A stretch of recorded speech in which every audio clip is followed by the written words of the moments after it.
Daniel Hayes stood at the kitchen window, watching Laura's car pull into the driveway. 14 years of marriage had taught him her rhythms, the way she always checked her reflection in the rearview mirror before getting out, how she'd pause to straighten her blouse. But lately there'd been new patterns, the lingering in the car, thumbing through her phone, the quick spray of perfume before entering the house, and that goddamn cigarette smell. He'd first noticed it 3 months ago. A Tuesday afternoon when he'd come home early with a migraine. The acrid scent had hit him the moment he opened the door. Unmistakable, foreign, wrong. Neither of them had ever smoked. Laura's father had died of lung cancer. She'd always been militant about avoiding cigarettes. "Hey," Laura said, breezing past him toward the stairs. "I'm going to shower before dinner." "Laura." He kept his voice neutral. "Do you smell that?" She froze mid-step, her hand gripping the banister. "Smell? What?" she asked, tension creeping into her voice. "Cigarette smoke," he answered simply. The panic that flashed across her face lasted maybe half a second, but Daniel's engineer's mind cataloged it like a data point. "Oh, that," she replied quickly, forcing casualness into her tone. "Mrs. Henry was outside smoking when I got home. Wind must have blown it through the windows." Mrs. Henry lived 3 houses down and had quit smoking 5 years ago after her husband's heart attack.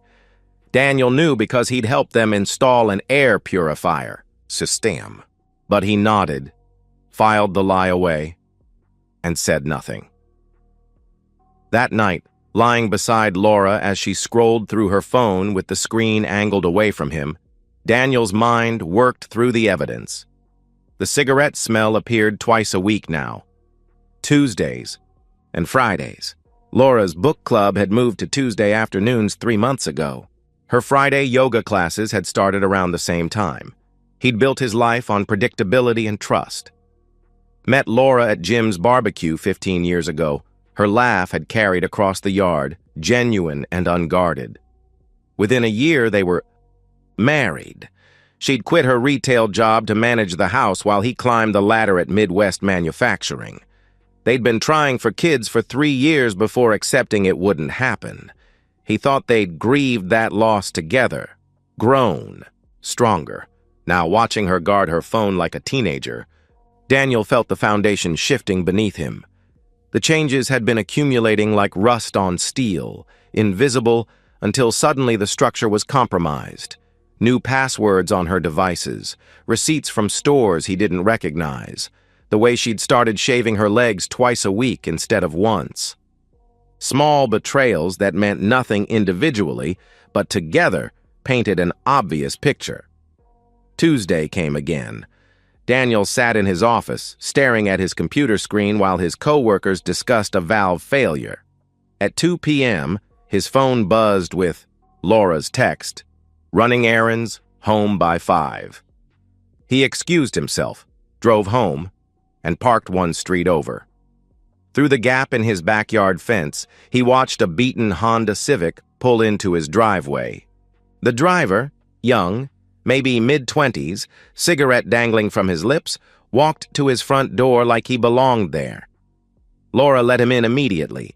Daniel sat in his car for 20 minutes, his hands steady on the wheel, his mind already planning. He wouldn't confront them. Not yet. His engineering training demanded data, evidence, proof. Tomorrow he'd research private investigators, document everything, build an airtight case. He drove back to work, deleted his browser history, after researching the best PIs in Illinois, and began preparing for war. Marcus Reeves didn't look like a private investigator. No trench coat, no cigarettes, no world-weary cynicism. He looked like an accountant, wire-rimmed glasses, polo shirt, khakis. Which made sense, Daniel thought, since his job was essentially auditing marriages. They met at a diner in Rockford, 30 miles from Daniel's house. Marcus spread his tablet on the Formica table between coffee cups. "Infidelity cases are straightforward," Marcus said, his voice clinical. photography, timestamps, pattern documentation. Illinois is a no-fault divorce state, but evidence of adultery affects asset division and alimony. What you're buying is leverage. I want everything, Daniel replied without hesitation. Every meeting, every location, every detail, Marcus quoted. His rate, $2,000 for 2 weeks of surveillance. Daniel paid in cash. The first report came 3 days later. Tuesday, 1:47 p.m. Laura meets subject at Motel 6 off Route 47. Subject identified as Tyler Morrison, 24, unemployed. 2 misdemeanor convictions for possession. Daniel stared at the photographs. Laura entering room 23, Tyler's hand on her lower back. The familiar intimacy of it made his stomach turn, but he maintained his routine. Kissed Laura goodbye each morning, asked about her day each evening, listened to her elaborate lies about traffic and long lines at Target. His performance was flawless while Marcus's camera captured the truth. Friday's report included audio. Marcus had managed to record a phone conversation, Laura's voice breathy and giggly. "He won't be home until 6. We have hours." The contempt in her tone when she mentioned Daniel. He's so predictable, so boring, cut deeper than the affair itself. Daniel met with Patricia, a divorce attorney Marcus recommended. Her office overlooked the river, all glass and sharp angles. With this evidence, she gets nothing, Patricia said confidently, reviewing Marcus's files. But you need to protect your assets now. Move half the savings to a separate account, legally yours to do. Document all marital property. Change your beneficiaries. Daniel did it all within 48 hours. Laura never checked their accounts anyway. She just used the credit cards he paid off monthly. The second week brought darker revelations. Marcus recorded Laura outside the motel. "I'm not leaving him yet. Why would I?" she said with calculating coldness. "He pays for everything. Tyler doesn't have a job. Once I figure out how to get the most in a divorce, then I'll file." Tyler's voice nervous. "What if he finds out?" "He won't," she answered dismissively. "Daniel's sweet, but he's not exactly observant. Besides, even if he did, what's he going to do? He's never raised his voice in 14 years. Marcus's final report was comprehensive. 23 documented meetings over the 2-week surveillance, period. But evidence suggested the affair had been ongoing for approximately 3 months. 12 hotel visits during that time. Hundreds of text messages Marcus had somehow obtained. Financial records showing Laura had opened a separate account, squirreling away cash withdrawals from their joint account. "She's planning her exit," Marcus observed during their final meeting. "But she's greedy, wants to milk you for a few more months." Daniel studied the surveillance photos. Tyler always smoked while waiting for Laura. American Spirits, the source of that smell that started everything. In one photo, they were kissing in Daniel's driveway, Tyler's cigarette still burning between his fingers. "There's something else," Marcus said carefully, sliding a USB drive across the table. "Last Tuesday, she brought him to your house, your bedroom, specifically." Daniel pocketed the drive without looking at it. He didn't need to see that. The violation was complete enough. That evening, Laura hummed while making dinner. Some pop. Songs she'd never listened to before Tyler. She'd grown careless, confident in her deception. Her phone sat unlocked on the counter. She'd stopped bothering with excuses for the cigarette smell. "You seem happy," Daniel observed casually.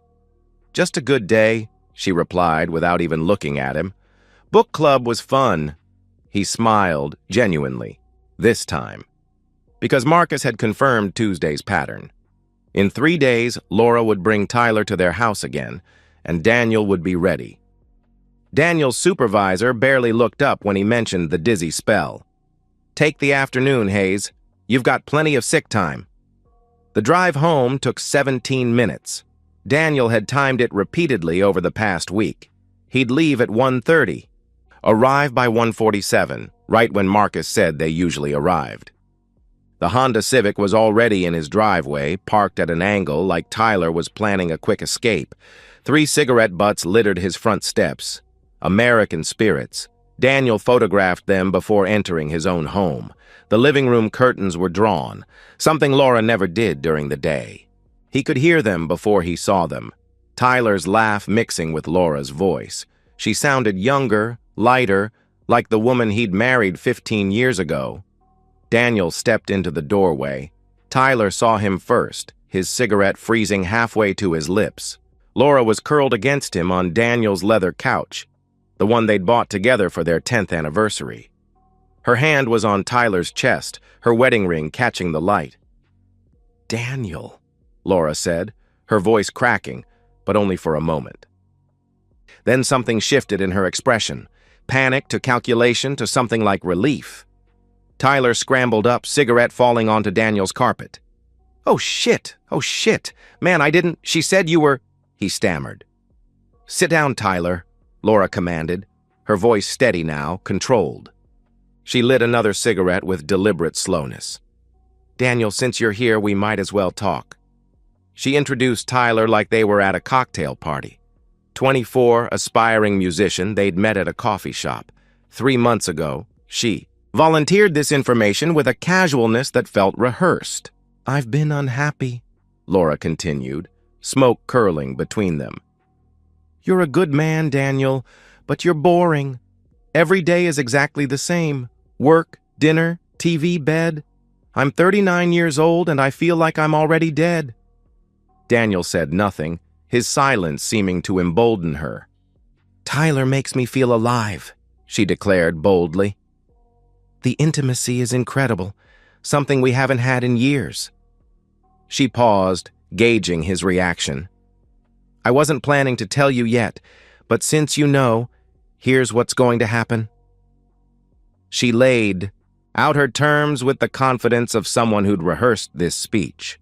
Tyler would continue coming over, twice a week, just like before. Daniel could either accept it or face the consequences. She'd claim emotional abuse, sexual inadequacy, years of neglect. She'd take half of everything, maybe more. His reputation at work, in their community, she'd destroy it all. "I've already talked to a lawyer," she lied smoothly. "Wives always win these battles. You can keep your dignity and your money if you just accept the situation. Tyler's not going anywhere." Tyler shifted uncomfortably. "Laura, maybe we should..." He started hesitantly. "Quiet!" she snapped without even looking at him. Her focus was entirely on Daniel, predatory and certain. "You're too weak to fight me, Daniel. Too worried about what people think. And you're definitely too smart to lose everything over pride." Daniel stood perfectly still, processing her speech like an equation. Every threat, every assumption about his character, every miscalculation of her position, it all confirmed what Marcus had documented. Laura had mistaken kindness for weakness, consistency for stupidity. "I need to think about your proposal," Daniel said finally, his voice perfectly level. Laura's smirk widened. "Take all the time you need," she replied smugly. "We'll be here." Daniel walked to the bedroom, his footsteps measured and calm. Behind him, he heard Tyler whisper urgently, "He's taking this way too well. Something's wrong." "He's in shock," Laura replied, but uncertainty colored her voice for the first time. In the bedroom, Daniel retrieved the manila folder from his dresser drawer, the one he'd prepared 3 days ago, knowing this moment would come. The weight of it felt satisfying in his hands. 2 weeks of Marcus's surveillance evidence, Patricia's business card clipped to the front. He paused at the mirror. The man looking back wasn't the boring husband Laura thought she'd married. This was someone who'd spent 2 weeks planning her complete destruction, someone who'd already won the war she didn't know they were fighting. Daniel smiled, the same smile he'd worn when he solved particularly complex problems at work. Then, he walked back to the living room, ready to show Laura exactly how badly she'd miscalculated everything. Daniel returned to the living room with the manila folder, his entire demeanor transformed. The shocked husband was gone, replaced by someone Laura had never met, calculating, prepared, dangerous. "I have a confession," Daniel announced, setting the folder on the coffee table. "I've known about your affair for 2 weeks." Laura's cigarette trembled slightly. "That's impossible," she protested. "You just found—" "3 months ago, you panicked when I mentioned smelling cigarette smoke," Daniel interrupted, his voice carrying the same tone he used when explaining engineering failures to junior staff. "Your lie about Mrs. Henry was particularly stupid. She quit smoking 5 years ago. I helped install her air purifier. That panic told me everything." He opened the folder, spreading photographs across the coffee table like playing cards. "The next day, I hired Marcus Reeves, private investigator, 20 years experience, very thorough." The first photo showed Laura entering the Motel 6. The second, her kissing Tyler in the parking lot. The third, fourth, fifth, a comprehensive timeline of betrayal, each image time-stamped and dated. Tyler's face went white. "You've been watching us?" he asked in horror. "For exactly 2 weeks," Daniel confirmed matter-of-factly. "Every meeting during that time documented.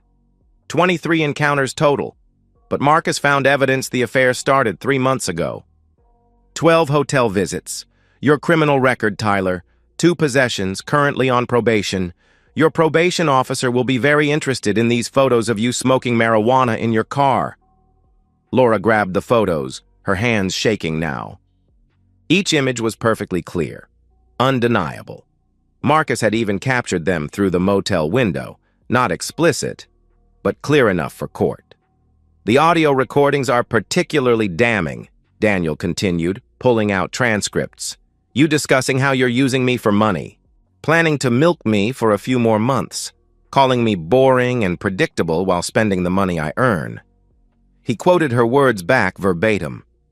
"He's sweet, but not exactly observant. What's he going to do? He's never raised his voice in 14 years. Well, my personal favorite, once I figure out how to get the most in a divorce, then I'll file." Laura's confident facade crumbled entirely. "You can't. Those recordings are illegal," she stammered desperately. "Illinois is a 2-party consent state for recordings," Daniel agreed calmly. "Unless they're in public spaces, motel parking lots, coffee shops, your conversations on our front porch, all perfectly legal. Patricia made sure of that." At the mention of an attorney, Laura went pale. Daniel produced more documents, bank statements, asset lists, Patricia's business card. "I've already moved our savings," Daniel stated coldly. "Legally, I'm allowed to protect marital assets when adultery is documented. The house is in my name only. You never wanted the responsibility, remember? Your car, also my name. Your credit cards, canceled as of this morning." Tyler stood abruptly.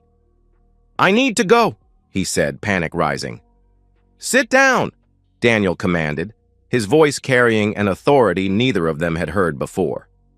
"You're on my property, in my house, my wife.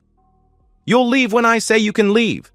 The profanity, so unlike Daniel, made them both flinch. Daniel produced the final documents. Divorce papers, already filed. Adultery clearly documented. Your threats about claiming abuse? They're recorded too. Extortion, actually. Patricia says that could be criminal charges if you pursue false allegations. Laura's breathing became ragged. "Daniel, please," she begged, her composure completely gone. "We can work this out. I'll end it with Tyler. We can go to counseling." "Counseling?" Daniel laughed, sharp and bitter.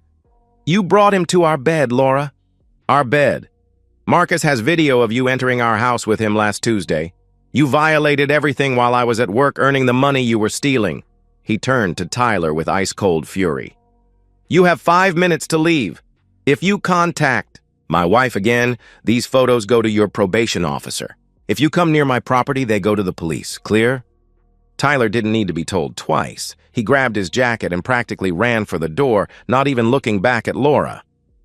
"Tyler!" Laura called after him desperately. but the door was already slamming. Alone now, Laura's desperation peaked. "You can't just throw me out," she snarled, her mask finally completely off. "I have rights." "You have until 6 p.m. to pack what you can carry," Daniel replied with finality. "Anything you leave becomes property disposal. Your sister lives 40 minutes away. I suggest you call her." "This isn't over," Laura threatened, venom in her voice. "I'll fight you." "With what money? What lawyer? What evidence?" Daniel asked, gathering the photos back into the folder. "You calculated every angle except the one that mattered. You thought I was the same trusting fool you married. Instead, you taught me something valuable, how to solve problems permanently." As Laura stormed toward the bedroom to pack, Daniel called out calmly, "Oh, and Laura? I called your Tuesday book club myself last week. They haven't seen you in 3 months. I told them you'd found a new hobby." The sound of her sob was the last weakness she'd show him. The divorce finalized in 43 days, near record time for Illinois. Laura's attorney, a public defender turned divorce lawyer she'd found through legal aid, reviewed Daniel's evidence for exactly 1 meeting before advising immediate settlement. She got nothing. No alimony, no assets, no dignity. Daniel heard through. Marcus, who kept casual tabs as a professional courtesy, that Tyler had disappeared from the state entirely. Apparently, the threat to his probation combined with Laura's subsequent stalking had driven him to Colorado. Laura's own family, initially sympathetic, withdrew support after Daniel's attorney shared the recorded extortion threats. The house felt different now. Cleaner, somehow, though Daniel had hired professionals to deep clean everything twice. The cigarette smell was gone, along with the uncertainty that had plagued his final months of marriage. His evenings were his own, sometimes working on engineering projects, sometimes just enjoying the silence. 6 months later, his colleague Jennifer mentioned her sister was getting divorced. Caught her husband cheating. She's devastated, doesn't know what to do. Daniel pulled out Patricia's business card. "Tell her to document everything first," he advised. "Then call this attorney, and whatever she does, don't confront him until she's ready for war." "Speaking from experience?" Jennifer asked curiously. "From engineering," Daniel replied with quiet satisfaction. "You never start demolition until you've planned the complete teardown." The house he'd shared with Laura had become his alone, filled with the quiet satisfaction of problems solved and justice served. Sometimes the best revenge wasn't dramatic or passionate. It was methodical, thorough, and absolutely complete. Laura's last Facebook post before deleting her account had been telling, "Starting over is hard when you've lost everything." Daniel had commented with a single word. "Exactly." She'd blocked him immediately, but the message was already delivered. He'd won not through rage or violence, but through patience and preparation, the same traits she'd mocked as boring. Turns out, boring could be devastating when properly applied. And that's the end of today's story. If you enjoyed it, please give this video a thumbs up and drop a comment below. Your support helps the algorithm push my content further. If you're new to the channel, don't forget to hit that subscribe button. It really helps me keep creating more stories for you. Thanks for watching, and I'll see you in the next one. I've always been a man who notices details. It's not paranoia, it's training. 8 years as a military police officer teaches you to see what others miss. The slight bulge of a concealed weapon, the micro-expression that betrays a lie, the inconsistencies in a story told twice. I carried those skills with me when I left the service and started my private security consulting business. I built a career on noticing what others overlooked. Maybe that's why I never saw the betrayal coming from my own wife. Sometimes you're so busy scanning the horizon for threats that you miss the knife at your back. Lauren and I met 13 years ago, married 11 years ago. She was beautiful, ambitious, sharp as broken glass, a marketing coordinator at Grandstone Real Estate Development, with dreams of climbing higher. I admired that drive in her. She wasn't content to settle, and neither was I. We were equals, partners in a life we were building together. No children, mutual choice. We both wanted to focus on our careers, on building something stable before considering a family. Sometimes I wonder if that was the first sign, if having children would have anchored her in ways ambition never could. But that's hindsight talking, and hindsight is worse than useless. It just gives you new ways to torture yourself. We bought our house 5 years ago. Nothing extravagant, a modest 2-story in a quiet suburb. Good school district, low crime rate, decent neighbors who keep to themselves. I paid for most of it with my military benefits, put it primarily in my name. Lauren didn't mind. She was focused on advancement, not assets. When I make senior coordinator, she'd say, then we'll upgrade. Always looking ahead, my wife. Always seeing what could be instead of what was. The security system was my one indulgence. Top-of-the-line surveillance, cameras in every room, motion sensors, cloud backup with redundant systems. In our one-party consent state, it's perfectly legal. Lauren used to tease me about it. My overprotective soldier, she'd call me, rolling her eyes but smiling. She understood why I needed control over my environment. She knew about my deployments, the things I'd seen, the hypervigilance that never quite faded. She accepted it as part of the package. Part of me, or so I thought. 2 weeks before it happened, Lauren seemed distracted at dinner. She pushed her food around her plate, mentioned offhand that her new boss had big plans for the department. Richard Castellano, she said, looking up from her wine glass. He's restructuring everything. Says I might finally get that senior coordinator position. That's great, I told her, genuinely happy. You've earned it. She smiled, but it didn't reach her eyes. I should have noticed that, should have seen the subtle shift in her body language, the way she couldn't quite hold my gaze. All the signs were there. Little red flags I would have spotted immediately in anyone else. But this was Lauren, my wife, the one person I trusted completely. That Thursday evening, I was in my home office reviewing security footage for a client. Routine work, nothing urgent. Lauren had texted earlier saying she'd be home late. Another meeting with Castellano. I typed back, no problem. Love you, she didn't respond. I didn't think anything of it. Not yet. The sound of the front door unlocking pulled me from my work. I glanced at my watch, 8:17 p.m., earlier than I expected. I closed my laptop, thinking Lauren was home, thinking I'd make her some tea, ask about her day. I thought it was Lauren coming home early. I was wrong. Dead wrong. He walked into my living room like he owned the place. Tall, mid-50s, Italian suit that probably cost more than my monthly mortgage payment. Manicured nails, expensive watch, that unmistakable aura of entitlement that comes with power and money. He didn't knock. Didn't call out. Just walked in, sat on my couch, and crossed his legs like he'd been invited. My training kicked in immediately. My hand moved beneath the desk to the mounted Glock 19. A precaution, nothing more. I kept my voice level, controlled. Can I help you? Victor Hayes, he stated, not a question. He knew exactly who I was. I'm Richard Castellano, Lauren's boss. The name registered immediately. The man who'd been keeping her late at the office. The man with big plans for her future. He was sitting in my living room uninvited, and alarm bells were screaming in my head. How did you get in my house? I asked, my voice remaining calm, but my finger resting near the trigger guard now. Not on it, I'm not reckless, but close. Castellano's smile was thin, predatory. Your wife gave me a key, he replied smoothly. 5 words.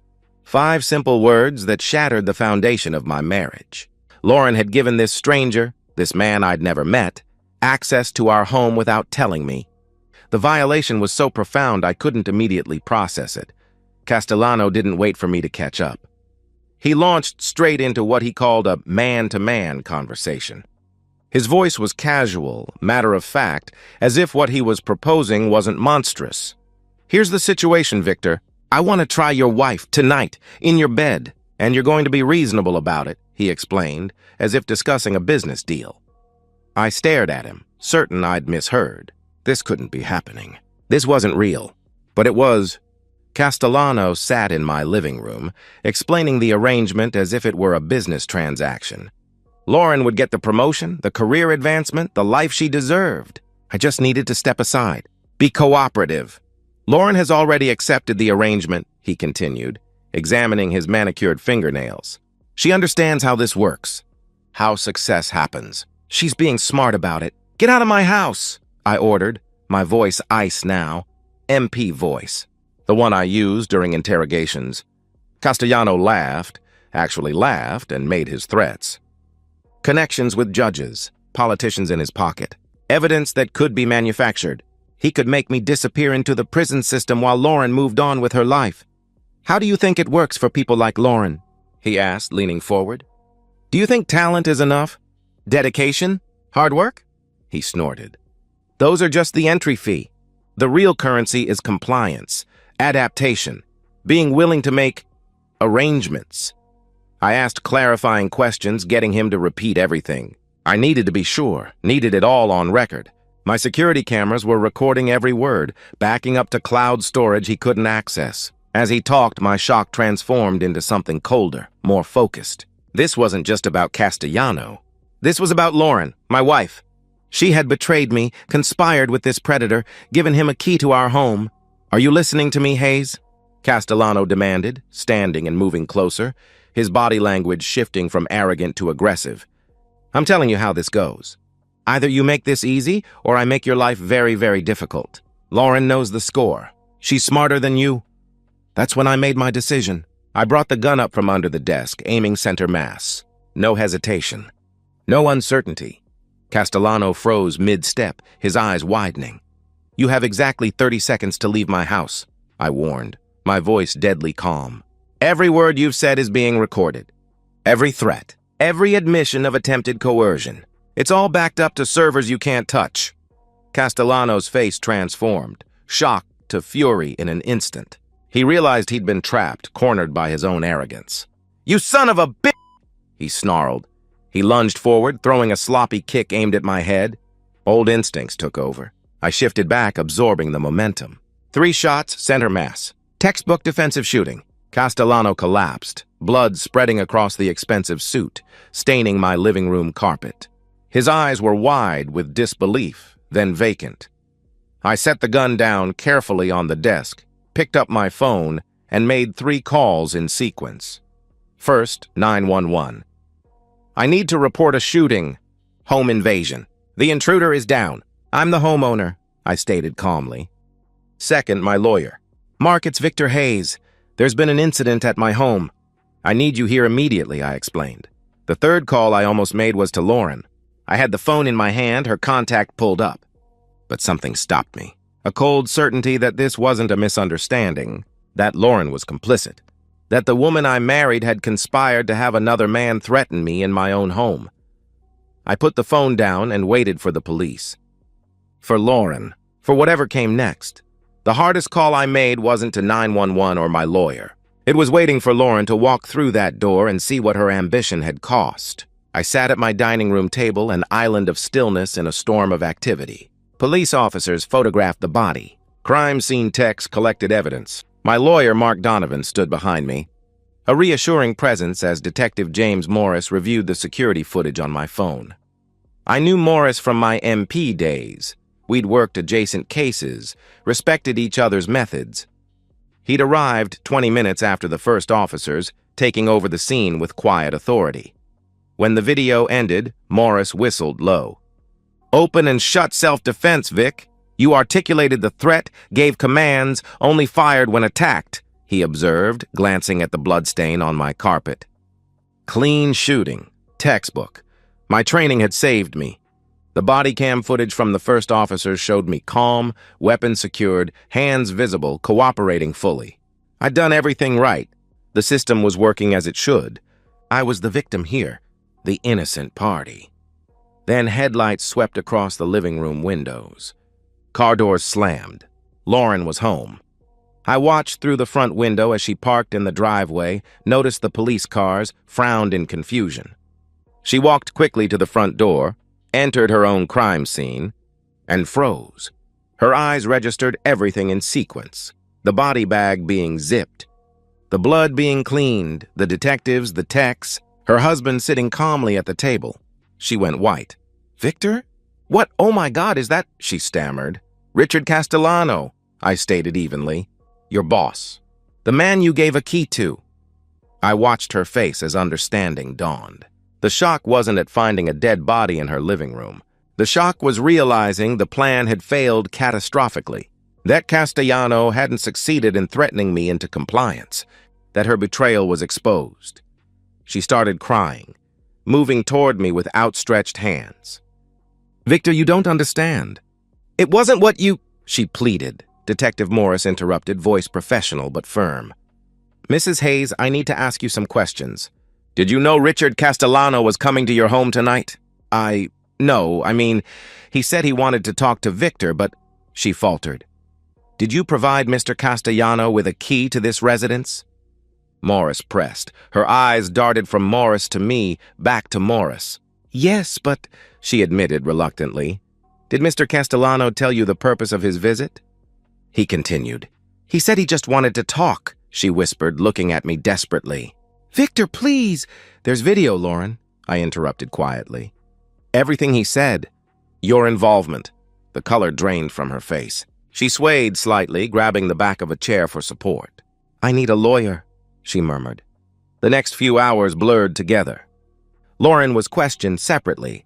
Her phone was seized, revealing text messages with Castellano that confirmed the arrangement. My lawyer explained the situation in blunt terms. I was clear, but Lauren was in serious legal trouble. Accessory to attempted sexual coercion, conspiracy to commit blackmail, possibly more charges depending on what investigators found. I watched my wife being read her rights in our living room. She kept looking at me, eyes pleading for understanding, for mercy, for some connection. I felt nothing.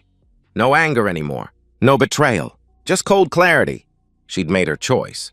She chose ambition over me, over our marriage, over basic human decency. The woman I married wouldn't have done this. This stranger wearing Lauren's face did. The police finally cleared out around 3 a.m. The body was gone. The evidence collected. Statements taken. Preliminary reports filed. I sat alone in my living room, now a crime scene. I could still smell the blood, the gun smoke. My ears were still ringing from the shots, but my hands were steady. My breathing was calm. I had survived. That's what mattered. I thought the worst was over. I was wrong. The real nightmare was just beginning, not from criminals or police, but from the court of public opinion. The story broke within 48 hours. Wife conspires with boss to coerce husband. Deadly confrontation follows. Local news at first, then picked up by national outlets hungry for salacious content.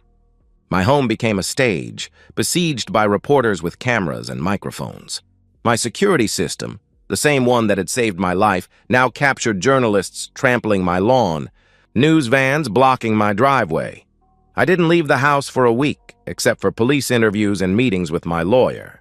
The thought of facing those cameras, those questions, made me physically ill. Not out of guilt, I knew I'd acted in self-defense, but from the violation. My private trauma had become public entertainment. Meanwhile, the investigation expanded like a cancer. Detectives seized Lauren's work computer, her emails, her phone records. What they found painted a damning picture. This wasn't sudden manipulation. Lauren had been having an emotional affair with Castellano for 6 months. He'd been grooming her, making promises of advancement, gradually escalating to the sexual arrangement, but the texts showed Lauren was willing, eager even.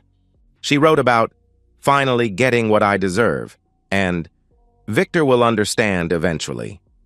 My lawyer showed me these messages in his office, my wife's betrayal rendered in clinical digital text.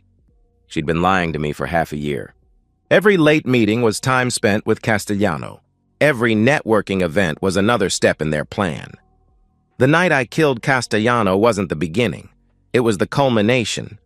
I went through the motions, talking to detectives, meeting with lawyers, reviewing evidence, but I felt disconnected, like I was watching someone else's life unravel. My therapist, Dr. Coleman, mandated after the shooting, asked if I felt guilty about killing Castellano. No, I answered honestly. I feel guilty that I didn't see this coming, that I trusted her. The DA's office officially cleared me 2 weeks after the shooting. Justifiable homicide in self-defense. No charges filed. I had acted legally, appropriately, within my rights as a homeowner facing an intruder and direct threats. But Lauren was indicted, accessory to attempted sexual coercion. conspiracy to commit blackmail, providing false information to police. She initially claimed she didn't know Castellano was coming to the house. Her lawyer pushed for a plea deal. The evidence was overwhelming. Castellano's connections turned out to be mostly fiction. He knew some local business people, played golf with a city councilman, donated to political campaigns. Nothing that could have actually manufactured evidence or sent me to prison. It was all bluster, empty threats to force compliance, but Lauren had believed him. She'd believed the promises enough to betray our marriage. I filed for divorce before her arraignment. Mark told me it would be straightforward: adultery, conspiracy, criminal charges. Lauren would get nothing. The house was in my name, purchased before marriage with my military benefits. Our joint accounts would be split, but Lauren's legal fees would consume most of her share. She'd also been fired from Grandstone Real Estate, blacklisted in the industry. The woman who wanted to be senior coordinator couldn't even get an interview. Her ambition had cost her everything. I signed the divorce papers in Mark's office on a Tuesday morning. My hand didn't shake. My signature was clear and steady. 11 years of marriage ended in a pen stroke. I was done. She asked to see me one last time before her plea hearing. Against my lawyer's advice, I agreed. I needed to understand, needed to know if the woman I married was ever real. The courthouse conference room was sterile and cold. 2 lawyers present, recording devices running, a bailiff by the door. No chances taken. No private moments allowed. Lauren sat across from me, hands folded on the table. She looked different, thinner, older, broken. Dark circles under her eyes, hair pulled back in a severe ponytail, no makeup or jewelry. The Lauren I knew spent an hour each morning on her appearance. This version had surrendered that vanity. She'd accepted the plea deal: 2 years probation, 500 hours community service, mandatory counseling. No prison time, but a permanent criminal record. She'd be a convicted felon. The job she'd sacrificed everything for was now permanently beyond her reach. "Thank you for seeing me," she whispered, voice barely above a whisper. I said nothing. Waited. "I know you won't believe this, but he manipulated me," she began, eyes fixed on the table. "Castellano made me think this arrangement was normal in our industry. That powerful men always get what they want. That it was just how things worked. Did you give him a key to our home?" I asked pointedly. She flinched. "Yes," she admitted. "Did you know he was coming to threaten me?" I pressed. "He said he just wanted to talk," she protested weakly. "Talk about what, Lauren?" I interrupted, my voice remaining steady but ice cold. "What did you think he was going to say when he came to our home uninvited?" She had no answer. Her eyes filled with tears, but I felt nothing. No satisfaction in her distress, no anger at her excuses. Just empty, clinical observation. "You're still blaming him," I observed. "Still framing yourself as a victim of manipulation rather than an active conspirator.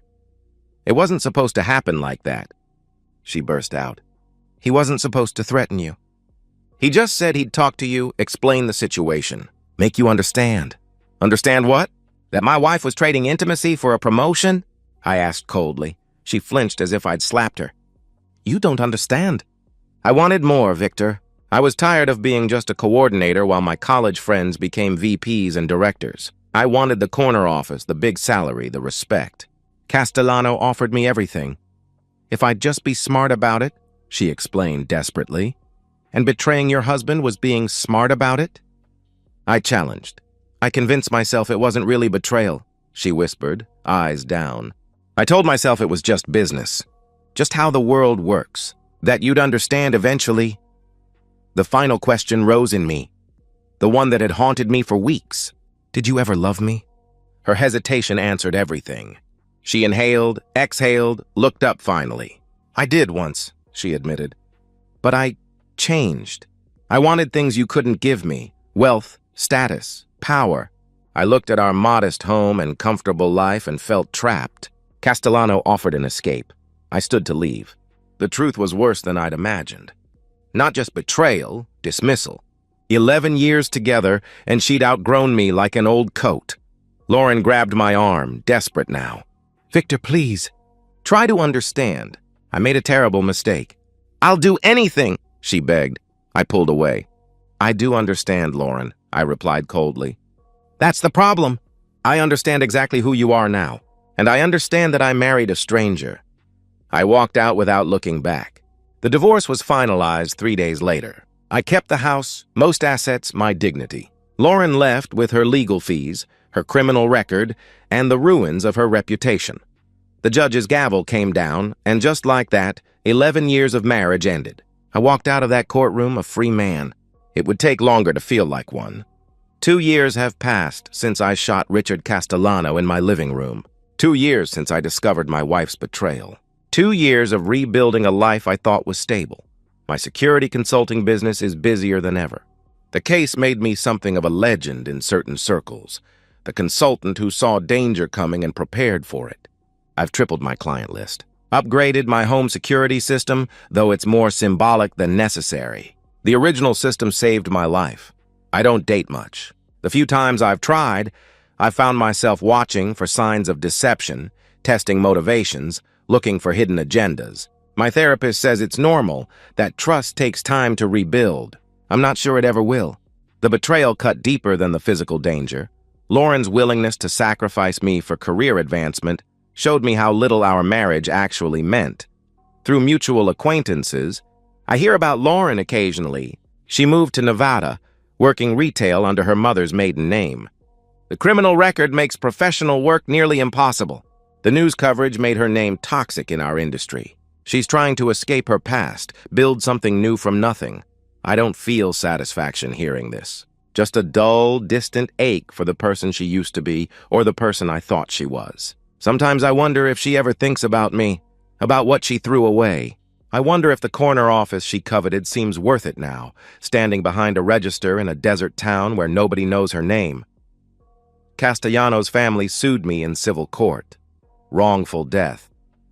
The case was dismissed within minutes when my lawyer presented the security footage. The judge called it the most clear-cut case of self-defense he'd seen in 30 years. The family's lawyer apologized for wasting my time. Castellano's widow remarried within a year. His children don't speak his name. He left no legacy except as a cautionary tale of what happens when power corrupts absolutely. My life now is quiet, structured, solitary. I wake at 5 a.m., work out, review security protocols for clients, go to bed early. I've made peace with what happened. People sometimes ask if I regret shooting Castellano, if there was another way. My answer never changes. He broke into my home. He threatened to destroy my life. He attacked me. I defended myself. The law agreed. And I sleep just fine at night. The moral complexity isn't lost on me. I took a human life. But it was a life bent on destruction, on coercion, on abuse of power. Castellano would have ruined others if he'd lived. Lauren would have continued believing that betrayal was just how the world works. The tragedy forced a reckoning that needed to happen. I don't hate Lauren anymore. Hate requires energy, investment, caring. I feel nothing when I think of her now. She's a stranger who briefly wore the face of someone I loved. The real Lauren, the woman I married, probably never existed. She was a construct, a performance, a mask worn until ambition made it inconvenient. I've learned that some predators wear expensive suits and make promises of advancement. And some betrayals come from the person sleeping beside you, the one you trusted most. My security system saved my life, but it was my training, my instinct, my refusal to be a victim that let me survive. The bloodstains are gone from my living room, professionally cleaned. New carpet, new furniture. But I still see it sometimes, the moment when everything changed. I'm not the same man I was 2 years ago. That man trusted too easily, loved too blindly, believed that marriage meant something permanent. This man knows better. This man survives. I defended myself. The law agreed. And some nights, when I'm alone in this house that's become both fortress and prison, I wonder if I saved my life only to lose it anyway. But then morning comes, the sun rises, and I'm still here, still standing, still free. That has to be enough. And that's the end of today's story. If you enjoyed it, please give this video a thumbs up and drop a comment below. Your support helps the algorithm push my content further. If you're new to the channel, don't forget to hit that subscribe button. It really helps me keep creating more stories for you. Thanks for watching, and I'll see you in the next one.